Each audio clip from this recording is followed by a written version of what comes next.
Hi everyone. Today I want to introduce you to one of my favorite topics, which is environmental toxins and how they can negatively impact your fertility.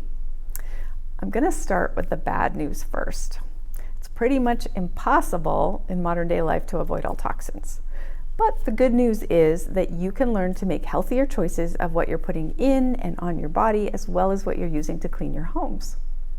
So first of all, how do these toxins get into us? Well, they come in through things we ingest, what we breathe, and then what we're putting on our bodies. Your skin is actually your biggest organ, and what you take in through your skin goes directly into your bloodstream, unlike when you eat something or you take a medication and your liver has a chance to detoxify it first. There are many types of toxins, and today I'm going to focus just on one class of them called endocrine disruptors. So what's an endocrine disruptor? An endocrine disruptor is a chemical that either mimics or blocks a hormone in the body. So imagine that my hand is a cell in your body with a receptor for estrogen, a landing dock, so to speak. An endocrine disruptor that mimics estrogen can come along and dock onto that cell and cause a reaction to happen as if estrogen was actually there. If the endocrine disruptor is a block for estrogen, it would bind to that receptor site and that would prevent the real molecule from getting in there and doing its job. Endocrine disruptors can also cause gene mutations and interfere with gene expression. Endocrine disruptors can negatively impact both male and female fertility, the development of the fetus, infant, or child, and the future fertility of your offspring. I'm going to share with you today 4 commonly found endocrine disruptors. They are bisphenol A, also known as BPA, parabens, phthalates, and pesticides. So let's start with BPA. BPA is found in things like plastic water bottles and food containers. Now, once BPA was identified as being an endocrine disruptor, companies started making all kinds of BPA-free products, which you would think are healthier, but unfortunately that BPA was replaced with BPS, which is bisphenol S, and that chemical has now been found to be just as much of an endocrine disruptor as BPA. So please just stay away from BPA-free products as well. Parabens are used as preservatives. They're put in things like your makeup to help them from spoiling so quickly. Phthalates are found in things like makeup, nail polish, and plastic food containers. If your product is labeled as having perfume or fragrance, it probably has phthalates in it. Here in the US, the FDA doesn't even require companies to label phthalates on the label.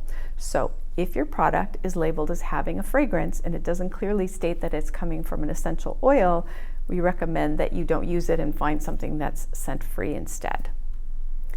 Now, most of you are probably familiar with pesticides. They're used in things like conventional farming and bug sprays. Research has shown that women who live closer to conventional farms have much higher rates of infertility. So, what can you do to help yourself and your family be healthier? Here are just a few suggestions to get you started, and we have more information about this on our website. Eat organic whenever possible. Replace your water bottles and other cookware with glass, silicone, stainless steel, or wood. Avoid genetically modified organisms, also known as GMOs. And as I said before, buy fragrance-free unless the label specifically says that it's phthalate-free. Thankfully, there has been a shift in the industry and the availability of these cleaner products on the market from when I was first going through my fertility challenges over 10 years ago. Now, if you'd like help in terms of finding some new clean products, we do have a suggestion for you. We highly recommend the Healthy Living app by the Environmental Working Group.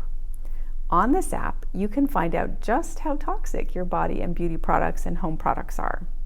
So if they're in the database, you're going to first get, and you punch it in, you're going to get first an overall toxicity rating that's based on a weighted average of all of the ingredients.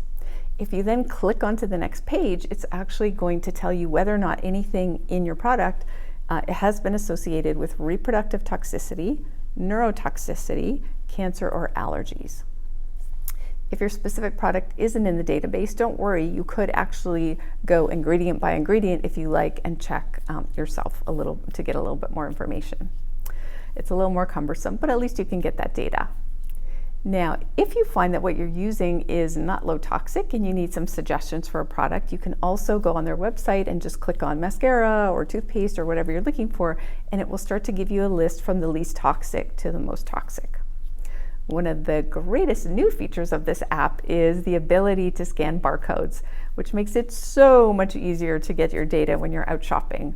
I used to be in the stores typing it in on my phone, one ingredient at a time or a product at a time. It was a lot harder. All right, so being aware of and trying to eliminate these toxins as much as possible is probably going to feel a little overwhelming sometimes, and sadly it's probably going to cost you a little bit more. So don't feel like you have to change everything all at once. Even baby steps are going to make a difference. Start by replacing one item in your home or your makeup bag at a time, and then before you know it, you are going to find that your whole home and the environment in general are going to be a lot more healthy. We hope you find this information to be a helpful addition to your fertility toolkit. See you soon, and namaste.